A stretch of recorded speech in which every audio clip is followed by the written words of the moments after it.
ఎన్ని కథలో ఎన్నెన్ని వ్యధలో ఈ నేల తల్లి తడి కన్నులలో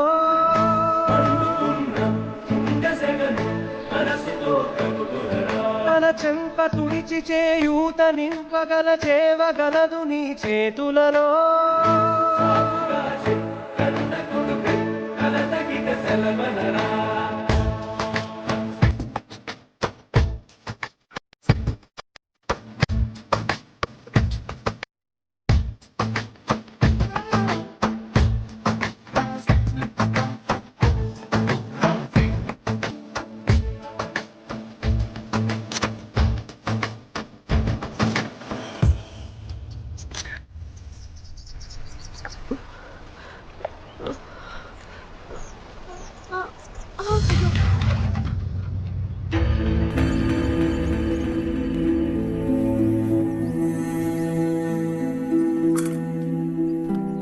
ఏమైందమ్మా?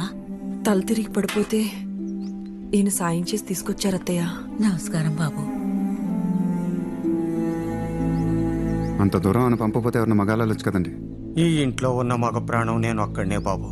ఉన్న ఒక్క కొడుకు మిలిటరీలో చనిపోతే గవర్నమెంట్ వాళ్ళిచ్చిన సొమ్ముతో 1 ఎకరా పొలం కొని కూరగాయలు పండిస్తూ పల్లెల్లో అమ్ముకుంటూ మమ్మల్ని పిల్లల్ని సాకుతుందయ్యా.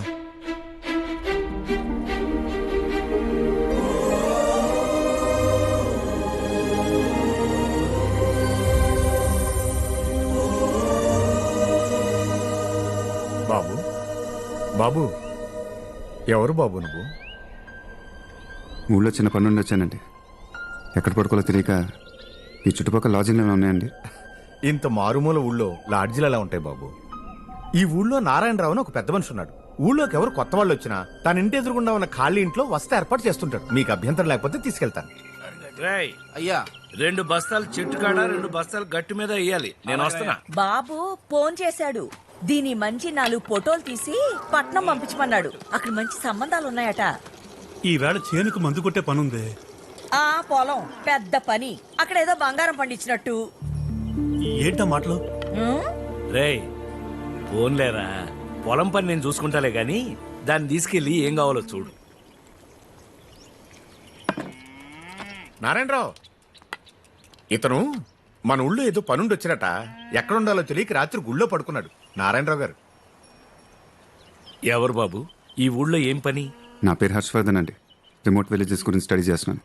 కొన్ని రోజులు ఈ ఊళ్ళోనే ఉండి ఇక్కడ పరిస్థితులు తెలుసుకుందామని. పాడిపడిపోయిన కొంపలు, మాడిపోయిన మోకాలు తెలుసుకోవడానికి ఇంకేముంది ఇక్కడ? నీ బొట్టాళ్ళు ఉండటానికి ఇక్కడ సౌకర్యాలు అంత బాగుండవు బాబు. నీకేం అభ్యంతరం లేకపోతే మా ఇంట్లోనే ఉండొచ్చు. అంటే ఇంట్లో ఎవరు ఉండరని విన్నాను. మీకు అభ్యంతరం లేకపోతే ఇక్కడే ఉంటాను. అది పాడుపడిపోయింది బాబు. నువ్వు ఉండటానికి బాగుండదు. ఎందుకు మా ఇంట్లో ఉండు. పర్లేదు, నాకు కొంచెం ఫ్రీగా ఉంటుందండి. ఒరే ఇల్లు చూపించి దగ్గరుండి ఏం కావాలో చూడు. అలాగే అన్నయ్య. ఎల్లు బాబు. రండి బాబు, భోజనానికి మాత్రం మా ఇంటికి రండి. అలాగండి. పదండి.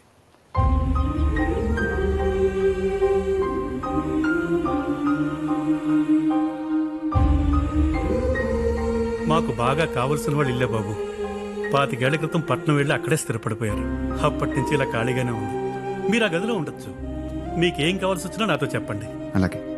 మా దూర బంధువు ఓ పనికి మాల వెధవ ఇక్కడే ఉంటున్నాడు. ఏదైనా వెధవేషాలు వస్తే నాతో చెప్పండి. వస్తాను బాబు. నువ్వేనా కొత్తగా వచ్చింది? నాతో పాటు ఉంటా ఉంటా కదా. ఆయన రాజారత్నం. వేరేదో పేరు చెప్పారే? వేరే పేరేం కాదు, పనికి మాల యాదవ్ అని చెప్పుంటాడు. ఇంకేంటి సంగతులు? మీరే చెప్పాలి. ఏం చేస్తుంటారు? ఏం చేయకపోతే బతకూడదా? ఏదో క్యాజువల్గా అడిగానండి. ఫ్యామిలీ ఎక్కడ? ఫ్యామిలీ లేకపోతే వేస్టా? పనికిమాలి యాదవ్ అని హింట్ ఇచ్చాడు కదా, ఆ యాదవ్ అన్నారా.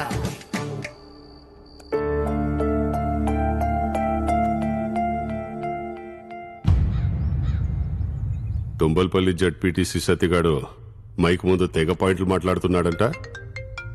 వీళ్ళు చూసుకొని ఒకసారి మామిడి తోట తీసుకురాట్రా. చెప్పండి. పొలిటికల్ గా మన సిచ్యువేషన్ అస్సలు బాగోలేదు. జిల్లా అంతా మన వల్ల సఫర్ అవుతున్నారని హైకమాండ్ కూడా బాగా నెగిటివ్ గా ఉంది. ఇదే కంటిన్యూ అయితే మినిస్టర్ పోస్ట్ కి డేంజర్. నెక్స్ట్ ఎలక్షన్ కూడా బాగా టైట్ అవుతుంది. పొలిటికల్ గా సర్వైవ్ అవ్వాలంటే జిల్లాకి కొంచెమైనా ఏదైనా చేస్తే బెటర్ రాసేసి. ఏం చేయకపోతే రాజకీయాల్లో ఉండలేమా? ఎవడడ్డొస్తాడు? ఈ టైంలో రిస్క్ వద్దు శశి. వీలైనంత వరకు ఏదో ఒకటి చేయి. కొత్త కొత్త మాటలు మాట్లాడుతున్నాడు. ఏదో ఒకటి చేయాలంట. చేయను. ఎవడడ్డొస్తాడో చూస్తా. ఓ నెల రోజుల్లో ఎండలు బాగా పెరిగిపోతాయ్యా. అప్పటికైనా బండి మళ్ళీ లేపగలమా లేదా అని భయంగా ఉంది. నీ భయం నిజమే సైదులు. మన ఊరితో పాటు పక్కన 2-3 ఊళ్ళు తిరిగాం చందాల కోసం. 50,000 కూడా పోగవలేదు. పక్కూళ్ళలో పొగాకు గొడవ నోటి ఖాళీగా ఉందంటానయ్య. వాళ్ళని అడిగి ఈ సంవత్సరం తరగతులని అందులోనే పెట్టేస్తే పోలా? పడిపోయిన స్కూల్ బిల్డింగ్ తిరిగి కట్టడానికి ఎంత అవుతుందండి? 7-8 లక్షల దాకా అవుతుంది బాబు.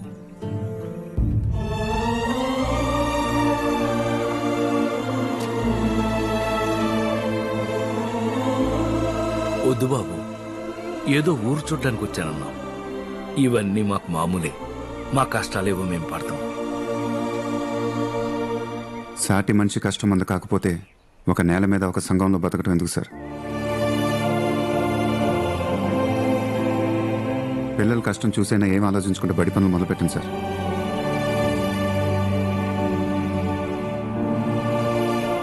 మా ఊరే ఎందుకు బాబు? అలాని ఊరని ఏమనుకోలేదండి.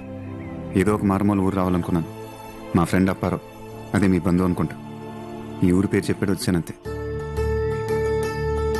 మన అప్పారావు వైనం పద్ధతి లేని ముద్దేదం అనుకున్నాను గాని మన ఊరు గురించి ఎంత బాధ్యతగా ఉన్నాడ్రా. వీలు చూసుకుని ఎప్పుడైనా ఒకసారి వచ్చాడు. మనం అలాగే చూసి చాలా రోజులైంది. అసలు నేను లేకపోతే పుల్ల తీసి పుల్ల బెటర్ అక్కడ. అసలు ఎంతమందిని మేనేజ్ ఇదేనా రావటం అప్పారావు? అవునత్తయ్య. అమ్మా నాన్న బాగున్నారా? బాగున్నారు అత్తయ్య. అయినా నేనుండగా వాళ్ళకింటత్తయ్య ఆనందంతో చెలరేగిపోతున్నారు. వాడు సరేరా, నీ సంగతి ఏంటి? అసలు పెళ్లి కాదా ఇంకా? చాలా సంబంధాలు వస్తున్నాయి అత్తయ్య. ఒక స్టేజ్ లో ఇరిటేషన్ వస్తుంది. కానీ మనం కోరుకున్న అమ్మాయి దొరకాలంటే కొంచెం టైం పడుతుంది కదా. అవునా? మరి మీ అమ్మ ఏంటి? ఏం చేస్తుంది? మా ఎదవ ఏ అమ్మాయికి నచ్చట్లేదు. అసలు పెళ్ళవుతుందో లేదో ఈ సన్నాసి కని నాతో బాధపడింది. జోకు. ఎరా అరే రే రే, బాగున్నారా మావయ్య? బాగున్నాను రా, బాగున్నాను. చిన్నప్పుడు అల్లరి చిల్లరగా తిరుగుతా ఉంటే ఎప్పుడు ఎదుగుతావో అనుకునేవాడిని. కానీ నీ స్నేహితుడిని పంపించి ఈ ఊరికి సహాయం చేశావంటే చాలా సంతోషంగా ఉందా. నా ఫ్రెండా? అదేంట్రా, నీకు తెలీదా? నా ఫ్రెండ్ నాకెందుకు తెలీదు? నేనే పంపించా. ఇంతకీ మా ఫ్రెండ్ ఇక్కడ మావయ్య? ఎదురిట్లోరా. నేను వెళ్ళి పలకరించి వస్తాను. హర్ష, నువ్వేంటి ఇక్కడ? మీ ఇంట్లో ఏదో హాలిడేకి వెళ్ళావన్నారు. మా ఊళ్ళో ఏం చేస్తున్నావు? ఇది మా ఊరే. మీ ఊరా? నాతో ఎప్పుడు చెప్పలేదు? నాకేమొచ్చినా తెలిసింది. చాలా ఏళ్ల క్రితం మా ఫ్యామిలీ సిటీకి వచ్చారు. అందుకే ఊరికి ఏమైనా చేద్దామని వచ్చాను. వాళ్ళ నోళ్ళ అబ్బాయిని తెలిస్తే వాళ్ళు ఎలా ఉంటారని నీ వల్లే ఊరికి వచ్చానని చెప్పాను. నువ్వు అలానే మెయింటైన్ చేయి. ఇదేదో నా కోసమే జరుగుతున్నట్టుంది. యాక్చువల్లీ నేను చారుకు టేస్తుంటే నాకు పనట్లా. ఇప్పుడు నీ వల్ల వాళ్ళ ఫ్యామిలీకి నేను చాలా గొప్పలా కనబడుతున్నాడు. సామి రంగం వాళ్ళు ఇదే మాయలో ఉండగా చారు నేను సొంతం చేసుకోవాలి.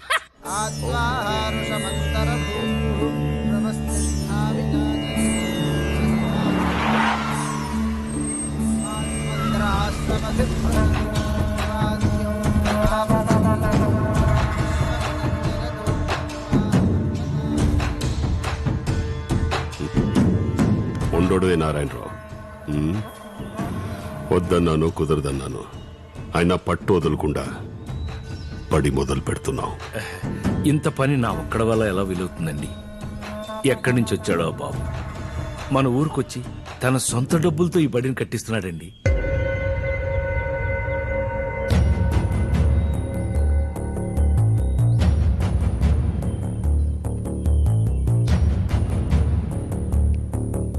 ఎవరు నువ్వు? హర్షవర్ధన్. మీరు? శశి, సొంతంగా బడి కట్టిస్తున్నావంట. అంత ఎక్కువయ్యాయా డబ్బులు? చాలా ఎక్కువనేయండి.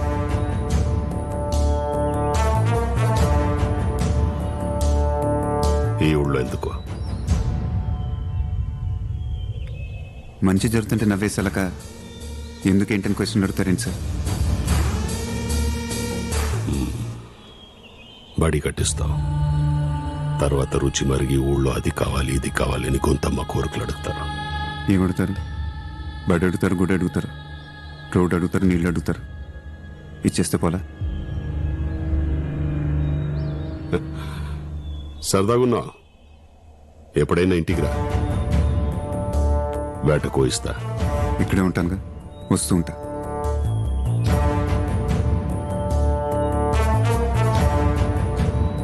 ఎవడ్రా వీడు? దేనికి చేస్తున్నాడు ఇది? ఒక కన్నేసి ఉంచండ్రా. చెయ్యి అన్న, ఢిల్లీ నుంచి అన్న ఏదో ఒకటి చేయమంటున్నాడుగా. మనం చెయ్యం, ఆడు చేసేదంతా మన అకౌంట్లో పడుద్ది.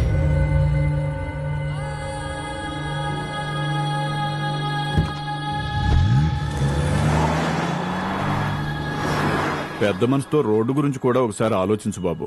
మరీ దారుణంగా కొట్టుకుపోయి మనుషుల్ని అడలేకపోతున్నారు. రేయ్, సిగ్గు లేకపోతే సరే ఏది పడితే అది అడిగేటివేనా? నువ్వేమనుకోవద్దు బాబు. అలసిపోయిన బ్రతుకులు కొంచెం ఆశ కనపడేసరికి ఆపుకోలేక అడిగేశాడు అంతే. రోడ్డే కదా సార్, వేసేద్దాం. ఏంటి బాబు అది? అలా చేసుకుంటూ పోతే 1, 2 కాదు, ఇక్కడ చాలా సమస్యలున్నాయి. అన్నీ చేద్దాం సార్. నాకు తెలిసిన వ్యక్తి ఒకసారి ఓ మంచి మాట చెప్పింది సార్. మన దగ్గర కావాల్సిన దానికన్నా ఎక్కువ ఉంటే ఒకరిని దత్తత తీసుకోమంది. కానీ నా దగ్గర ఉన్న దాంతో ఒకరినిద్దరిని కాదు సార్, మొత్తం ఊరిని దత్తత తీసుకోవాలి.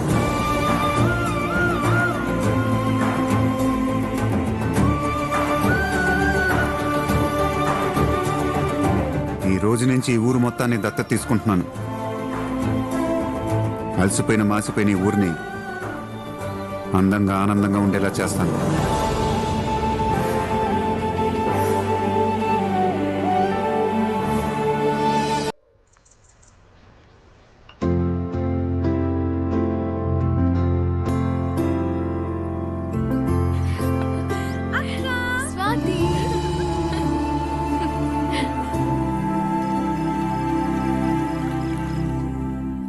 ఏమ్మా, నీ కోర్స్ అయిపోయినట్టేనా? మళ్ళీ వెళ్ళాలా? అయిపోయినట్టేనన్నా.